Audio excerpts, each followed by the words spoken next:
Isang matalas na tunog ng ring ng cellphone ang bumali sa katahimikan ng madaling araw sa loob ng lumang bahay ni Lourdes. Kumunot ang noo ng 64 na taong gulang na biyuda habang kinakapa ang salamin sa ibabaw ng bedside table. Sino ang tatawag sa ganitong oras? Nang sagutin niya ang tawag, isang baritonong boses ng lalaki ang bumungad, direkta, bawalang paligoy-ligoy.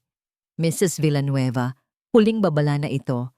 Kung hindi niyo pababayaran ang utang niyo sa aming kumpanya bago matapos ang linggong ito, mapipilitan kaming isagawa ang foreclosure sa ari-ariang nakasangla. Napatigil ang paghinga ni Lourdes. Ano? Foreclosure? Sino ba ito? Baka nagkakamali kayo. Wala akong utang kahit kanino. Ngunit bago pa siya makapagtanong muli, naputol na ang linya. Naiwan si Lourdes na nanginginig ang mga kamay, nakatingin sa madilim na kisame ng kanyang silid. Utang, foreclosure. Ang bahay na ito na pinaghirapan nila ng kanyang yumaong asawa sa loob ng 30 taon ay nakasangla. Ramdam ni Lourdes ang mabilis na pagtibok ng kanyang puso. Tila isang tambol na nagbababala ng panganib. Pilit niyang inisip kung may napirmahan ba siyang kung ano sa nakalipas na mga buwan, ngunit wala siyang maalala, kundi ang mga resibo sa palengke at ang mga listahan para sa charity kitchen ng simbahan. Dahan-dahan siyang bumangon at lumabas ng kwarto upang uminom ng tubig, sinusubukang pakalmahin ang sarili. Ngunit pagdating niya sa sala, isang mas malaking gulat ang naghihintay sa kanya. Ang pinto sa labas ay bumukas. Pumasok ang kanyang kaisa-isang anak na si Marco, kasama ang asawa nitong si Elena. Dala-dala nila ang 4 na malalaking maleta. Nay, gising ka na pala? Gulat na tanong ni Marco. Bakas sa mukha nito ang pagkapagod, ngunit agad itong napalitan ng isang pilit na ngiti. Lalong bumigat ang pakiramdam ni Lourdes. Marco? Elena? Anong ginagawa niyo rito ng ganitong oras? At bakit may mga maleta kayo? Lumapit si Elena at mabilis na yumakap kay Lourdes. Amoy mamahaling pabango ito. Isang amoy na tila hindi nababagay sa simpleng amoy ng luma at maalikabok na bahay. Mama, miss na po namin kayo. Nag-aalala kasi si Marco.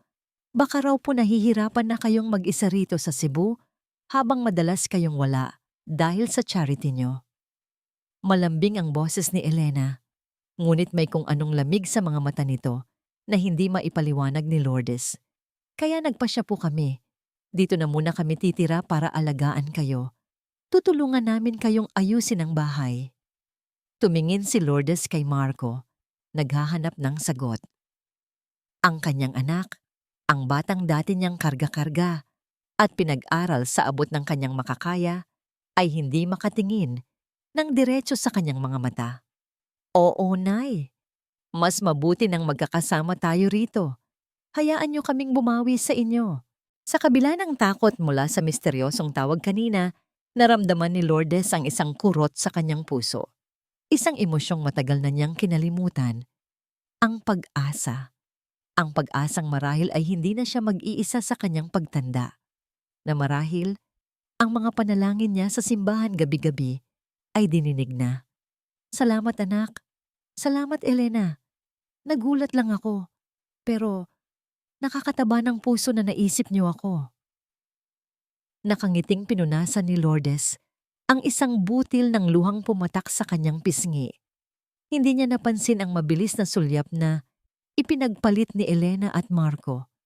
Isang sulyap na puno ng lihim. Nang gabing iyon, habang mahimbing na ang tulog ni Lourdes sa kanyang silid, magkatabing nakaupo si Marco at Elena sa sofa sa sala. Binuksan ni Elena ang kanyang cellphone. Sa screen, makikita ang isang listahan ng mga overdue na utang sa credit card at isang notice of eviction sa kanilang tinutuluyang kondo sa Manila. Siguraduhin mong hindi ka bibigay, Marco. Bulong ni Elena. Ang boses ay matalas at walang bahid ng lambing na ipinakita niya kanina. Ito lang ang tanging paraan para mabayaran natin ang lahat. Kailangan nating makuha ang mga titulo bago pa malaman ng nanay mo ang totoo. Napayuko si Marco Nakakuyom ang mga palad sa ibabaw ng kanyang tuhod. Alam ko, pero sana hindi tayo umabot sa puntong kailangan nating saktan si nanay. Ngumisi si Elena, isang nangising puno ng panunuya. Huwag kang tanga, Marco. Ginagawa natin ito para sa atin. At para na rin sa kanya.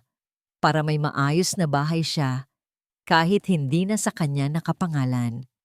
Sa dilim ng gabi, ang tanging maririnig sa lumang bahay ng mga Villanueva ay ang mahinang tunog ng mga anay na unti-unting kumakain sa kahoy ng mga dingding. Tila ba isang babala na ang pundasyon ng pamilyang ito ay unti-unti na ring nagigiba mula sa loob. Sa loob ng sumunod na 3 linggo, ang dating malungkot na bahay ng mga Villanueva ay napuno ng tawanan at amoy ng bagong lutong pagkain. Gumaan ang pakiramdam ni Lourdes sa paraang hindi niya inaasahan. Araw-araw, ipinagluluto siya ni Elena ng mga paborito niyang ulam. Si Marco naman, palaging nag-uuwi ng prutas galing daw sa opisina. Ang mga gabi ay hindi na tahimik. Napupuno ito ng kwentuhan tungkol sa mga bagay-bagay sa Maynila, mga plano para sa hinaharap, at mga masasayang alaala ng kabataan ni Marco. Ma, huwag na po kayo may magpagod sa kusina. Kami na po ni Marco ang bahala sa lahat. Palaging sinasabi ni Elena habang inaagaw nito ang sandok mula sa kamay ni Lourdes. Oo, Nay. Mag-relax ka lang dyan. Deserve mo yan. Dagdag naman ni Marco habang minamasahe ang mga balikat ng ina. Para kay Lourdes, ito ay isang panaginip na nagkatotoo. Ang lahat ng pagod at sakripisyo niya sa pagpapalaki kay Marco ay tila nagbubunga na. Naramdaman niya ang pagmamahal na matagal na niyang hinahanap-hanap mula nang pumanaw ang kanyang asawa. Ngunit sa likod ng lahat ng iyon, may isang munting tinig sa isip ni Lourdes na hindi matahimik. Isang hapon, habang naghahanap siya ng sinulid sa kanyang aparador, napansin niyang nawawala ang 500 piso na sigurado siyang isinukbit niya sa isang lumang pitaka. Nang tanungin niya si Elena, mabilis itong sumagot. Ay mama, baka po nahulog niyo lang sa palengke kahapon. Huwag niyo na pong isipin, yun, heto po, papalitan ko na lang. Inabutan siya ni Elena ng isang bagong-bagong 500 piso, kasama ng isang matamis na ngiti. Tinanggap ito ni Lourdes, ngunit hindi nawala ang pagtataka sa kanyang isipan. Maingat siya sa pera. Imposibleng mawala yon ng ganoon lang. Ilang araw ang lumipas, isa na namang bagay ang pumukaw sa kanyang pansin. Habang naglilinis ng drawer kung saan nakatago ang mga importanteng dokumento ng bahay, ang titulo, mga resibo ng amilyar, at birth certificate ni Marco, napansin niyang iba na ang pagkakaayos ng mga ito. Alam na alam niya ang pwesto ng bawat sobre, ngunit ngayon, tila may kung sinong naghalungkat at nagbalik sa mga ito ng padaskol-daskol. Napahinto siya. Maingat niyang isinara ang drawer at sa unang pagkakataon, isang maliit na binhi ng pag-aalinlangan ang itinanim sa kanyang isipan. Kinagabihan, habang abala si Lourdes sa paghahanda ng mga sangkap para sa lulutuin niya sa simbahan kinabukasan, lumapit si Marco sa kanya. May dalang isang folder ng mga dokumento. Nay, pasensya na sa abala. May kailangan lang po kayong pirmahan. Tumingin si Lourdes sa makapal na papel. Puno ito ng maliliit na letra na hindi niya mabasa nang wala ang kanyang salamin. Ano to, anak? Kontrata po yan para sa mga mag-aayos ng bubong natin. Sabi kasi ni Elena, may mga tulo na raw sa may bodega. Para maumpisahan na agad, kailangan lang ng pirma niyo bilang may-ari ng bahay. Mabilis ang pagsasalita ni Marco. Tila ba nagmamadali? Itinuro niya ang isang linya sa pinakahuling pahina. Dito lang po, Nay. Nag-atubili si Lourdes. Gusto sana niyang kunin ang kanyang salamin para basahin ito, kahit pahapyaw lang. Ngunit nakita niya ang pagod sa mukha ng kanyang anak. Ayaw na niyang maging pabigat pa. Anak niya naman ito. Hindi siya lolokohin nito. Sige anak. Kinuha niya ang ballpen na iniabot ni Marco At sa ibabaw ng mesa sa kusina, na amoy sibuyas at bawang, inilagda niya ang kanyang pangalan. Ang pangalang Lourdes Villanueva na nakasulat sa isang dokumentong hindi niya lubos na naiintindihan. Nakahinga ng maluwag si Marco nang makita ang pirma. Isang ngiti ang sumilay sa kanyang labi. Salamat po, Nay. Malaking tulong to. Mabilis niyang kinuha ang folder at isinilid sa kanyang bag. Pagtalikod niya, hindi na lumingon pa. Naiwan si Lourdes sa kusina, nakatingin sa kanyang mga kamay. Pakiramdam niya, may kung anong mabigat na bagay ang ipinasa niya, ngunit hindi niya alam kung ano. Sa loob ng kanilang kwarto, kinuha ni Marco ang kanyang cellphone at mabilis na nag-type ng mensahe para kay Elena, na nooy nasa banyo. Isang maikling mensahe lang iyon. Okay na ang una. Ang kusina ng parokya ang nagsisilbing santuwaryo ni Lourdes. Dito, sa gitna ng singaw ng kumukulong sabaw, ng kalansingan ng mga sandok at kaldero, at ng halakhakan ng mga kapwa boluntaryo, nakakalimutan niya ang kanyang kalungkutan at ang mga munting pag-aalala na nagsisimulang tumubo sa kanyang isipan. Aling Lourdes, mukhang mas masarap po yata ang adobo niyo ngayon, ha? Anday bati ng isang kapwa boluntaryo. Ngumiti lang si Lourdes. Ang pagluluto para sa iba ang nagbibigay sa kanya ng saya. Dito, pakiramdam niya ay may silbi pa siya. Isang umaga, habang naghihiwa siya ng bawang, isang lalaking nasa kanyang edad din ang tahimik na lumapit sa kanyang tabi at nagsimulang maghiwa ng sibuyas. Magandang umaga, bati ng lalaki. Simple lang ang kanyang suot, ngunit malinis. Mayroong kalmadong aura sa kanyang paligid. Magandang umaga rin sa'yo, iho. Bago ka lang dito? Tanong ni Lourdes. Ramon po ang pangalan ko. Dati na akong miyembro ng parokya, pero ngayon lang nagkaroon ng lakas ng loob na sumali rito. Biyudo na rin kasi, kailangan ng pagkakaabalahan. Isang koneksyon ang agad na naramdaman ni Lourdes. Sa mga sumunod na araw, naging magaan ang kanilang samahan ni Tatay Ramon. Nagpapalitan sila ng mga lumang recipe, nagkwekwentuhan tungkol sa kanilang mga yumaong asawa at nagtatawanan sa mga simpleng biro. Para kay Lourdes, si Ramon ay isang hininga ng sariwang hangin, isang kaibigan na nakakaintindi sa kanyang pinagdadaanan. Isang hapon, habang sabay silang nagkakape pagkatapos ng kanilang gawain, napunta ang usapan sa kanilang mga anak. Ikinuwento ni Lourdes na may halong pagmamalaki ang pagbabalik ni Marco at Elena. Napakaswerte ko, Ramon. Hindi nila ako pinapabayaan. Sila na nga ang gumagawa ng lahat sa bahay. Si Marco pa ang nag-aasikaso ng lahat ng kailangan para sa pagkukumpuni ng aming bahay. Mabuti naman kung ganoon. Sagot ni Ramon habang humihigop ng kape. Oo, medyo nakakapanibago nga lang. Ang dami palang papeles na kailangang ayusin.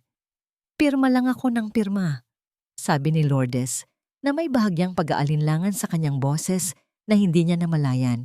Napansin ito ni Ramon. Ibinaba niya ang kanyang tasa. Lourdes, payong kaibigan lang. Dahan-dahan niyang sinabi. Sa tagal ko sa munisipyo, bago ako magretiro, natutunan kong dapat laging binabasa ng maigi ang bawat papel na pinipirmahan. Biglang nakaramdam ng kaunting pagtatanggol si Lourdes. Naiintindihan ko pero anak ko naman siya. Tiwala ako sa kanya. Hindi niya ako lolokohin. Ngumiti lang si Ramon, isang nangiting malungkot. Alam ko, sinasabi ko lang, sa panahon ngayon, ang tiwala ay kailangang may kasamang pag-iingat. Hindi na umimik si Lourdes. Umuwi siyang may bigat sa dibdib. Nagugilty siya na pinagdudahan niya, kahit sandali, ang sarili niyang anak. Pagbukas niya ng pinto ng kanilang bahay, narinig niya ang boses ni Elena mula sa sala. Pero hindi ito ang malambing na boses na sanay siyang marinig. Ito ay galit, nanginginig, at puno ng desperasyon. Hindi niyo naiintindihan. Kailangan ko lang ng kaunti pang panahon. Bigyan niyo pa ako ng 1 linggo. Makakabayad ako. Napahinto si Lourdes sa may pintuan, hindi makagalaw. Pakiusap, huwag niyong gawin to sa'kin. Biglang natahimik si Elena. Naramdaman siguro nito ang presensya ni Lourdes. Nang sumilip si Lourdes sa sala, nakita niya si Elena na mabilis na ibinaba ang cellphone. Ang mukha nitong kanina'y puno ng takot ay biglang napalitan ng isang pilit na ngiti nang makita siya. Mama, nandyan na po pala kayo. Kamusta po ang araw niyo? Nakatitig lang si Lourdes kay Elena. Ang mga salitang narinig niya ay umuulit-ulit sa kanyang isipan. Sino yon, Elena? May problema ba? Tumawa si Elena, isang tawang pilit at hindi abot sa kanyang mga mata. Wala po yun, ma. Sa opisina lang po. May deadline lang na kailangang habulin. Alam nyo na, trabaho. Tumango lang si Lourdes, ngunit ang binhi ng pagdududa na itinanim ni Ramon ay nagsimula ng diligin ng takot. Hindi na naging pareho ang pakiramdam sa loob ng bahay. Ang dating masayang tawanan ay napalitan ng isang pilit na katahimikan. Ang mga ngiti ni Elena ay tila hindi na umaabot sa kanyang mga mata. Maging si Marco ay naging mas iritable at palaging nakatingin sa kanyang cellphone. Ramdam ni Lourdes ang pagbabago. Tila ba may isang manipis na yelo na bumalot sa kanilang pagsasama. Isang yelong anumang oras ay maaaring mabasag. Isang umaga, tinipon ni Lourdes ang lahat ng kanyang lakas ng loob. Nilapitan niya si Elena na nagkakape sa sala. Elena, anak, dahan-dahan niyang sinabi. Tungkol sa narinig kong kausap mo sa telepono noong isang gabi. May problema ba kayo ni Marco na hindi niyo sinasabi sa akin? Biglang napaayos ng upo si Elena. Ang ngiti sa kanyang labi ay hindi nagbago, ngunit ang kanyang mga mata ay bahagyang nanigas. Ayun yun po ba, ma? Naku ho, pasensya na po kung naistorbo po ko kayo. Sa trabaho lang po yun, alam nyo na. Stress lang po sa deadline. Huwag po kayong mag-alala. Mabilis at dire-diretso ang kanyang sagot. Masyadong mabilis. Tumangulang si Lourdes, ngunit ang sagot na yon ay hindi nagbigay ng kapayapaan sa kanyang puso. Bagkus, lalo lang nitong pinatibay ang kanyang hinala. Mayroon silang itinatago. Nang hapong iyon, muling lumapit sa kanya si Marco. Sa pagkakataong ito, hindi na ito kasing pasensyoso tulad ng dati. Nay, heto pa pala. Kailangan na lang ng pirma nyo para sa authorization na kumuha ng construction permit. Huling papel na to, promise. Inilatag niya sa mesa ang isa na namang folder. Sa pagkakataong ito, nag-atubili si Lourdes. Hindi niya ginalaw ang ballpen. Tinitigan niya ang mga dokumento. Anak, pwede bang basahin ko muna? Hindi ko kasi dala ang salamin ko. Nawala ang nangiti sa mukha ni Marco. Napalitan ito ng pagkainip. Nay, pipirmahan niyo lang naman po. Para din naman sa inyo to. At saka nagmamadali po ako. Kailangan ko na tong isumite bukas ng umaga. Ang tono ng kanyang boses ay may bahid na ng inis. Tila ba si Lourdes ay isang abala sa kanyang mga plano. Nasaktan si Lourdes, hindi sa pagkainip ni Marco, kundi sa naramdaman niyang tila minamadali siya para sa isang bagay na hindi niya maintindihan. Ang payo ni Ramon ay umalingaw-ngaw sa kanyang isipan. Ang tiwala ay kailangang may kasamang pag-iingat. Sandali lang, anak. Hanapin ko lang talaga ang salamin ko sa kwarto, sabi ni Lourdes. Pilit pinapakalma ang kanyang boses. Tumayo siya. Habang nakatalikod siya, sa isang mabilis ngunit nanginginig na kilos, kinuha niya ang folder mula sa mesa at maingat na isinilid sa kanyang bayong na nakasabit sa upuan. Nako, hindi ko yata makita.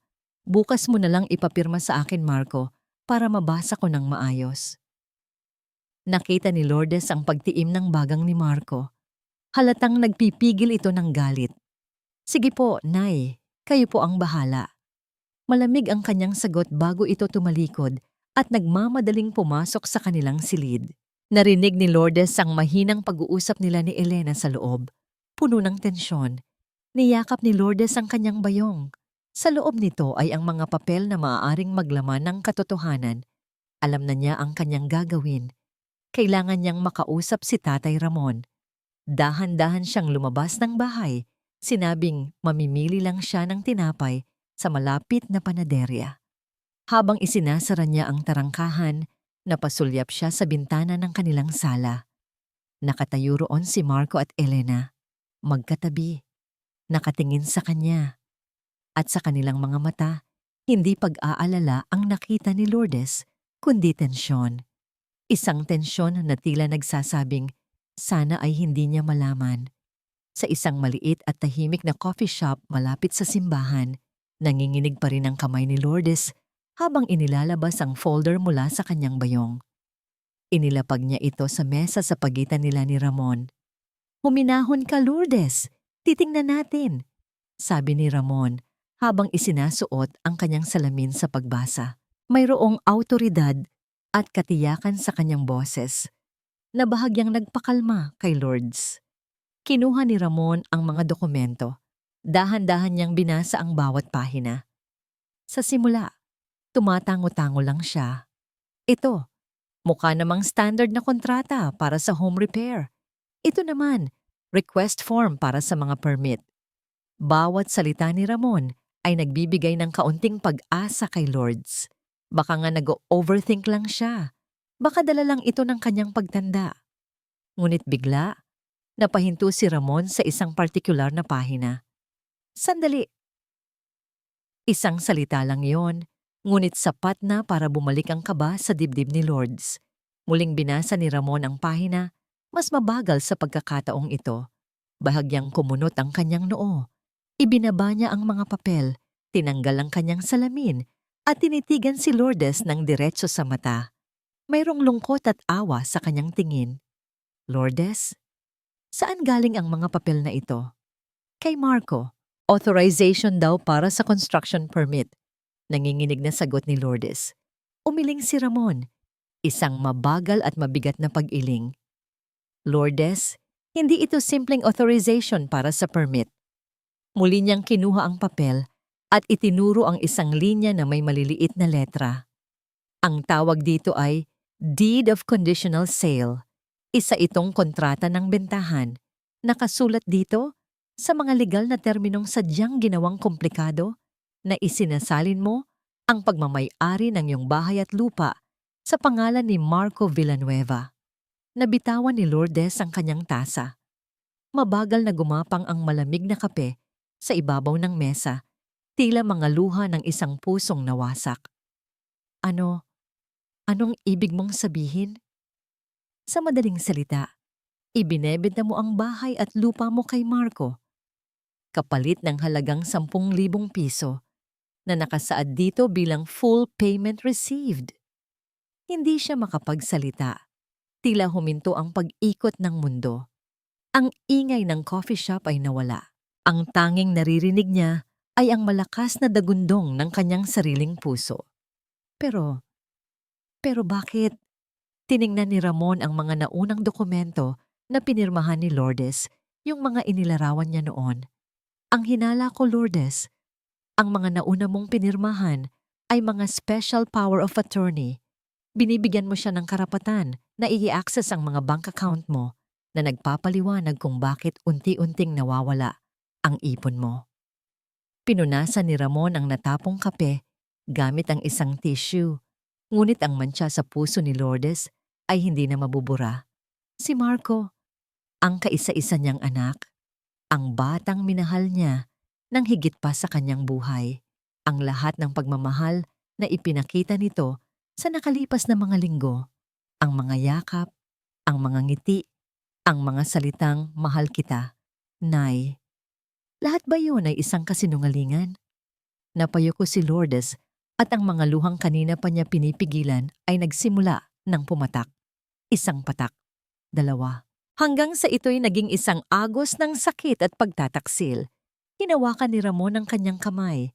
Ang boses niya ay puno ng bigat at seryosong babala. "Lourdes, hindi lang ito pagnanakaw ng pera. Kinukuha nila ang bahay mo." Hindi alam ni Lourdes kung paano siya nakauwi. Para siyang isang kaluluwang lumulutang. Ang ingay ng mga jeep, ang sigaw ng mga nagtitinda sa kalsada, ang init ng araw. Lahat ay tila malayo, manhid, at walang saysay. Ang tanging malinaw sa kanya ay ang mga salita ni Ramon na paulit-ulit na tumatatak sa kanyang isipan. Kinukuha nila ang bahay mo. Pagpasok niya sa pinto, ang amoy ng nilulutong sinigang ni Elena ang sumalubong sa kanya. Ang dating pamilyar at nakakagutom na amoy na yon ay tila lason na ngayon sa kanyang pang-amoy. Ma, tamang-tama ang dating nyo. Malapit nang maluto ang paborito niyong sinigang. Masayang bati ni Elena mula sa kusina. Hindi lumingon si Lourdes. Hindi niya kayang tingnan ang mukha ng babaeng iyon. Ang mukha ng pagkukunwari. Nagdire-diretso siya sa kanyang silid. Narinig niya ang pagtawag ni Marco. Nay, okay lang po kayo? Namumutla kayo. Hindi siya sumagot. Pumasok siya sa kwarto at marahang isinara ang pinto. Ikinandado niya ito. Doon, sa katahimikan ng kanyang silid, bumagsak ang lahat. Napaupo siya sa sahig, ang likod ay nakasandal sa malamig na pinto. Niyakap niya ang kanyang mga tuhod at doon, humagulhol siya ng walang tunog. Ang kanyang mga luha ay bumuhos na parang ulan. Dala ang lahat ng sakit, lahat ng pait, lahat ng pagkasawi. Ang bawat halakhak ni Elena, bawat pagmamasahe ni Marco sa kanyang balikat, bawat matamis na salita, lahat ay isang malaking dula. Isang palabas na siya ang tanging manunood na hindi alam na siya na pala ang biktima. Tumingin siya sa paligid ng kwarto. Ang lumang aparador na pinag-ipunan nila ng kanyang asawa. Ang kama kung saan sabay nilang pinangarap ang kinabukasan ni Marco. Ang larawan sa ibabaw ng mesa. Ang larawan nilang tatlo noong graduation ni Marco sa kolehiyo. Masayang masaya. Kinuha niya ang larawan ng kanyang yumaong asawa mula sa bedside table. Hinaplos niya ang malamig na salamin. Mahal, anong gagawin ko? Bulong niya sa hangin. Ang nag-iisa nating anak. Ang pinag-alayan ko ng buong buhay ko. Nilinlang niya ako. Ang sakit ay mas malalim pa kaysa sa takot na mawalan ng bahay. Ito ay ang sakit ng pagtataksil mula sa sariling dugo. Ang pakiramdam na ang pagmamahal na ibinigay niya ay sinuklian ng panloloko. Paano nagawa ni Marco ito? Saan siya nagkulang bilang isang ina? Naramdaman niya ang matinding pag-iisa.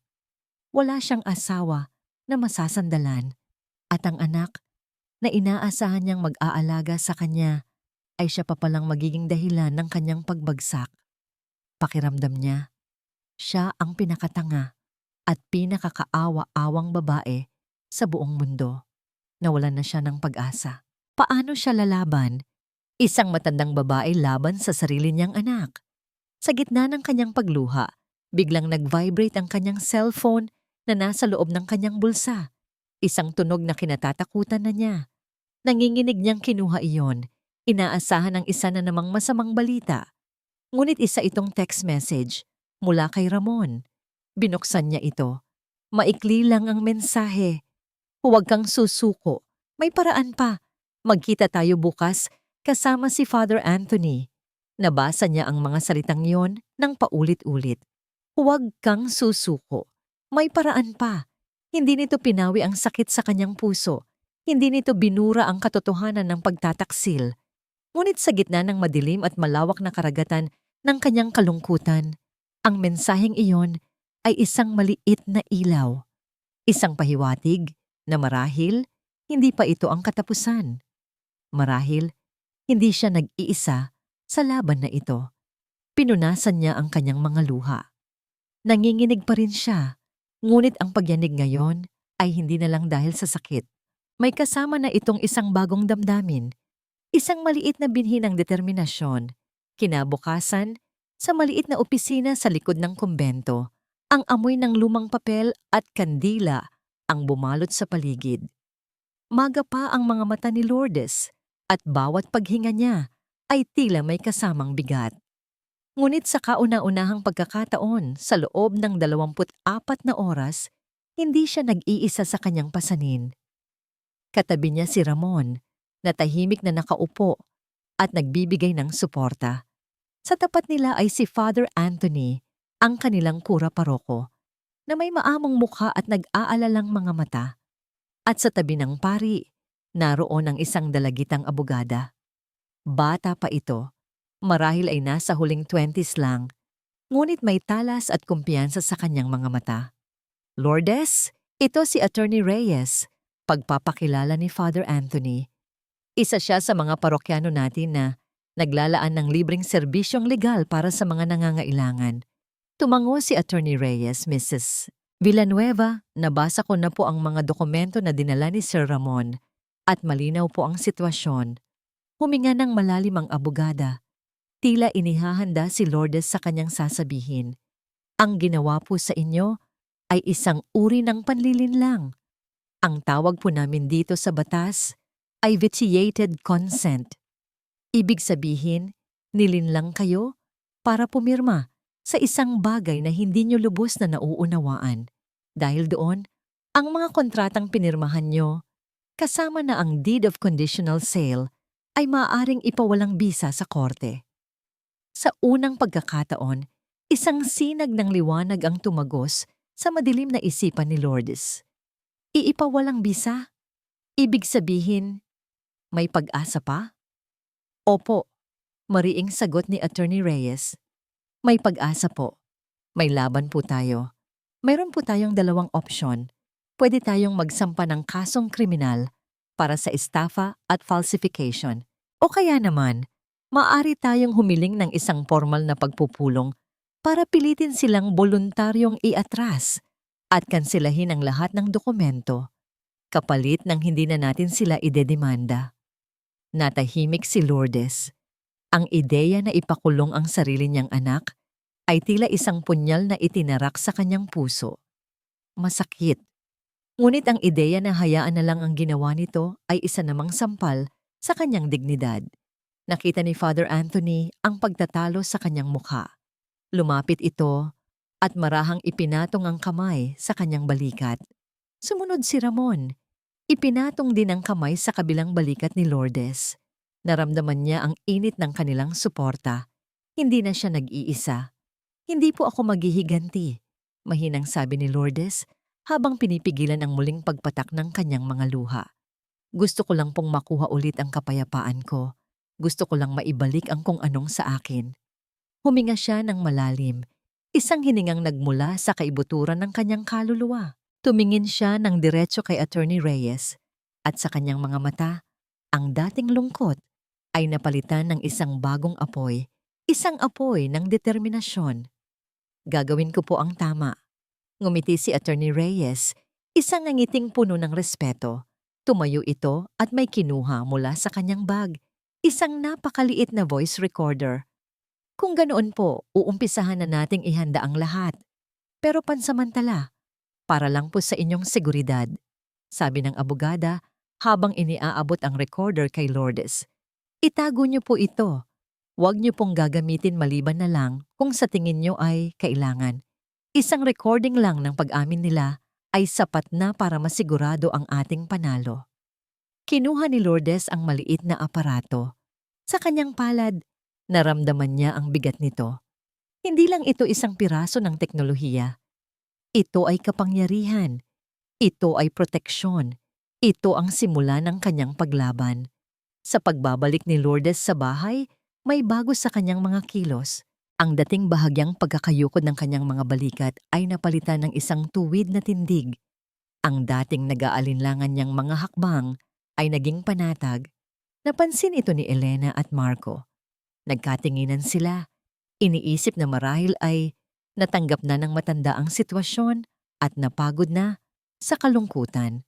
Para sa kanila, ito ay isang magandang senyales. Ngunit hindi nila alam na ang katahimikang yon ay hindi pagsuko. Ito ay paghahanda.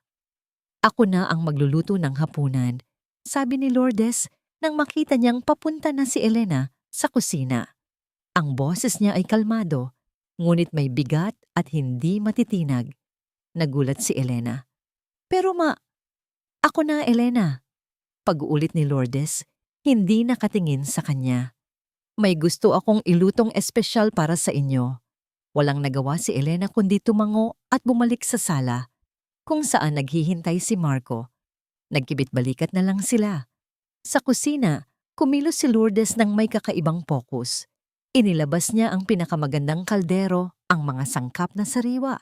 Ang bawat hiwa niya sa gulay at karne ay tiyak at may ritmo. Tik, tik, tik, tik. Ang tunog ng kutsilyo sa sangkalan ay tila isang orasan na nagbibilang pababa. Isang tunog na nakakabingi sa tensyon. Nang ihain ni Lourdes ang hapunan, ang mesa ay puno. May kare-kare, pritong isda, at mainit na kanin.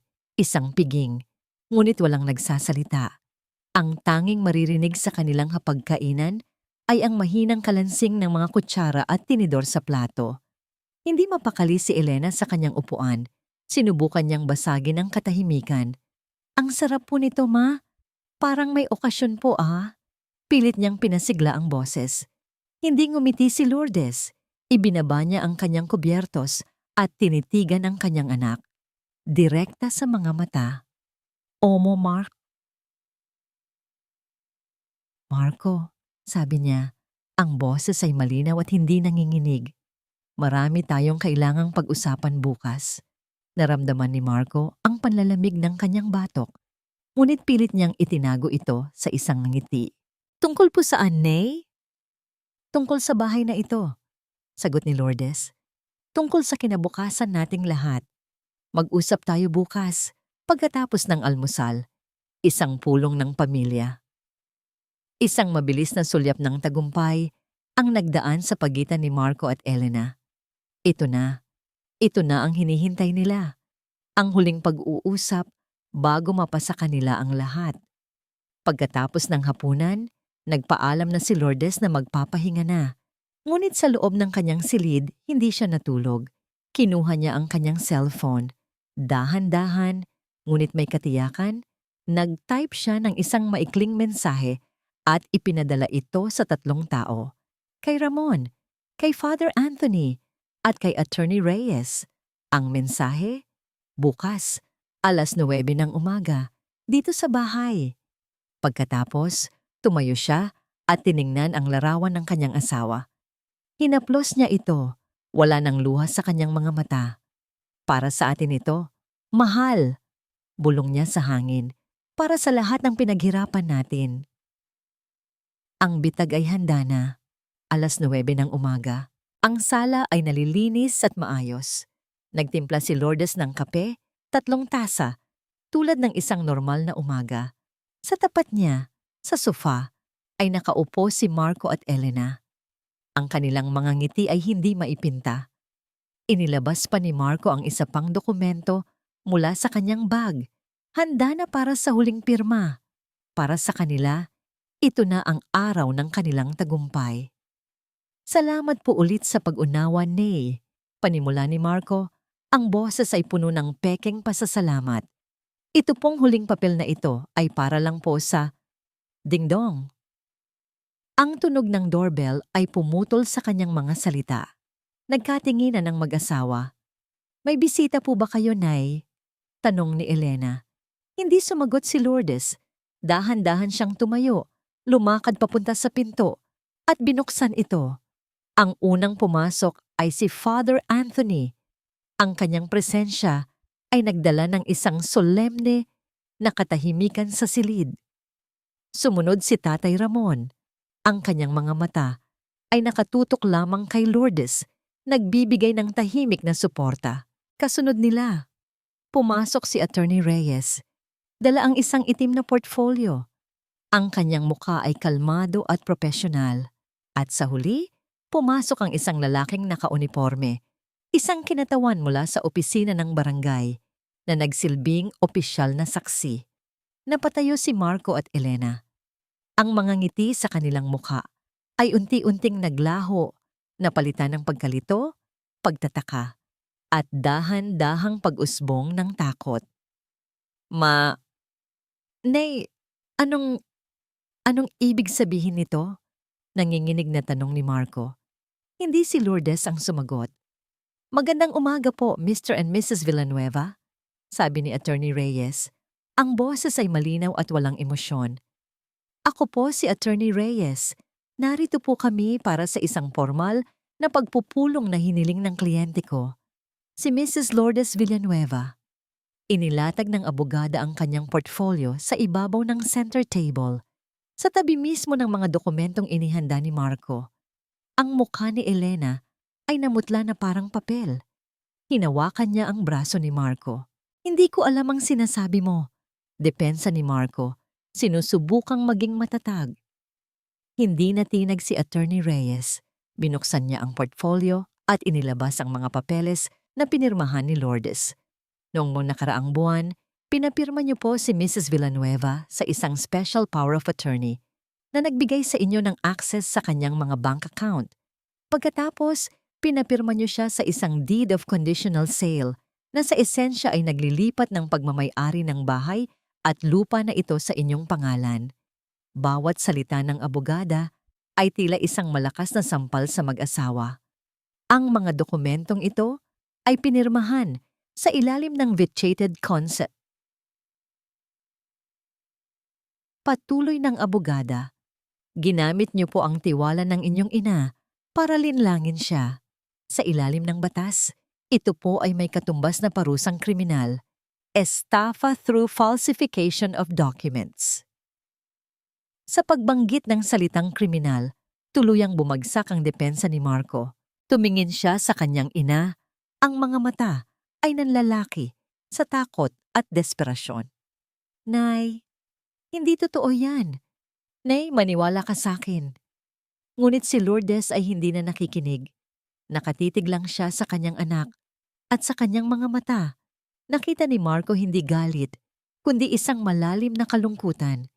Isang pusong winasak, hindi na nakayanan ni Marco. Napaluhod siya sa sahig. Patawad, Nay. Patawarin mo ako. Humagulgol siya. Gipit na gipit lang po kami. Hindi ko sinasadya. Patawad. Si Elena naman ay napaupo sa sofa, tulala. Walang salitang lumalabas sa kanyang bibig. Ang babaeng palaging may sagot sa lahat ng bagay ay ngayon nilamon ang sarili niyang katahimikan at kahihiyan. Ang kanyang kastilyo ng kasinungalingan ay gumuhuna. Hindi kumilos si Lourdes. Hindi niya naramdaman ang tagumpay. Ang naramdaman niya ay ang bigat ng isang pusong nasaktan na gumagawa ng tamang desisyon. Huminga ng malalim si Attorney Reyes bago ibigay ang huling hatol. Dahil sa pag-amin na ito, may dalawang pagpipilian na lang kayo. Sabi niya, ang boses ay matigas na parang bakal. Una, haharapin niyo ang kasong isasampa namin at hahayaan naming ang korte ang magpasya. O pangalawa, inilabas ng abogada ang isang bagong dokumento at isang ballpen.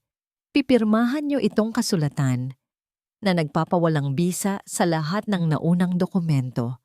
At pagkatapos, aalis kayo sa bahay na ito. Ngayon din. Walang pag-aalinlangan, walang pagtutol. Sa gitna ng nakakabinging katahimikan, kinuha ni Marco ang ballpen gamit ang nanginginig na kamay. Ang bawat guhit ng tinta sa papel ay tila tunog ng isang pinal na pagtatapos. Sumunod na pumirma si Elena. Ang kanyang mukha ay blangko. Ang mga mata ay walang buhay. Pagkatapos, tumayo sila. Walang salitang namutawi sa kanilang mga labi. Walang huling yakap. Walang huling tingin. Tahimik silang pumasok sa kanilang silid. Ang tanging maririnig ay ang kaluskos ng kanilang pag-aayos ng gamit.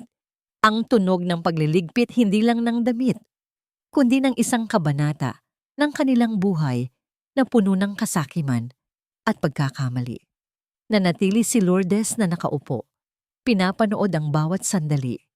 Si Ramon, si Father Anthony, at ang kinatawan ng barangay ay nagpaalam na. Iniwan si Attorney Reyes na siyang nagsigurong natupad ang kasunduan. Nang lumabas si Marco at Elena mula sa silid, dala ang kanilang mga maleta, hindi sila tumingin kay Lourdes. Naglakad sila nang diretso papunta sa pinto. Sa huling sandali, bago tuluyang isara ni Marco ang pinto, napahinto ito, ngunit hindi pa rin ito lumingon. At pagkatapos, Narinig ni Lourdes ang mahinang pag-click ng seradura. Wala na sila. Naiwan sa sala ang isang nakakabinging katahimikan. Ngunit hindi ito ang katahimikang dala ng kalungkutan tulad ng dati. Ito ay katahimikang dala ng kapayapaan. Tapos na po, Mrs. Villanueva, marahang sabi ni Attorney Reyes habang inaayos ang mga dokumento. Ligtas na po ang bahay niyo. Tumango si Lourdes. Salamat, Hija. Maraming salamat sa lahat. Nang makaalis na ang abogada, mag-isang naiwan si Lourdes sa kanyang bahay. Dahan-dahan siyang tumayo. Nilakad niya ang bawat sulok ng sala. Hinaplos niya ang lumang sopa, ang lamesang kahoy, ang mga kurtina sa bintana. Ang mga bagay na muntik nang mawala sa kanya. Pumunta siya sa kusina at binuksan ang lahat ng bintana. Pumasok ang sariwang hangin. Dala ang amoy ng mga bulaklak mula sa kanyang hardin. Tila ba nililinis nito ang lahat ng bigat at sakit na naiwan sa loob. Ang sugat sa kanyang puso ay naroon pa rin, malalim. At marahil ay hindi na ito tuluyang maghihilom. Ngunit sa kauna-unahang pagkakataon, sa loob ng maraming linggo, nakahinga siya ng maluwag. Hindi na siya ang Lourdes na bulag sa tiwala. Hindi na siya ang Lourdes na kayang tapak-tapakan. Siya pa rin ang Lourdes na may mabuting puso. Ngunit ngayon, ang puso niya ay protektado na ng karunungan at katatagan. Ilang araw ang lumipas. Muling bumalik si Lourdes sa kusina ng parokya. Ang pamilyar na kalansingan ng mga kaldero at ang masayang kwentuhan ay tila musika sa kanyang pandinig. May isang bagong voluntaryo, isang dalagang estudyante. Lumapit si Lourdes dito at ngumiti. Hayaan mong turuan kita kung paano ang tamang paghiwa ng sibuyas para hindi ka maiyak. Sabi niya, ang kanyang boses ay puno ng init at sigla. Sa sandaling iyon, habang itinuturo niya sa iba ang isang simpleng gawain, nahanap niyang muli ang kanyang sarili. Nahanap niya ang kanyang saya. Pag-uwi niya ng hapong iyon, may isang sulat na naghihintay sa kanya sa ibabaw ng gate. Walang pangalan ng nagpadala. Binuksan niya ito. Sa loob, isang piraso lang ng papel. At sa papel, 2 salita lang ang nakasulat sa pamilyar na sulat kamay ni Marco. Patawad, Nay. Tinupi ni Lourdes ang sulat. Isang butil ng luha ang pumatak mula sa kanyang mata at bumagsak sa kanyang kamay. Ngunit sa pagkakataong ito, hindi ito luha ng sakit, kundi luha ng pagpapalaya. Tumingala siya sa langit na kulay kahel dahil sa papalubog na araw. Hindi niya alam kung ano ang naghihintay sa hinaharap. Hindi niya alam kung mapapatawad niya ng lubusan ng kanyang anak. Pero isa lang ang sigurado. Handa na siyang harapin ang bukas. Mag-isa, ngunit buo.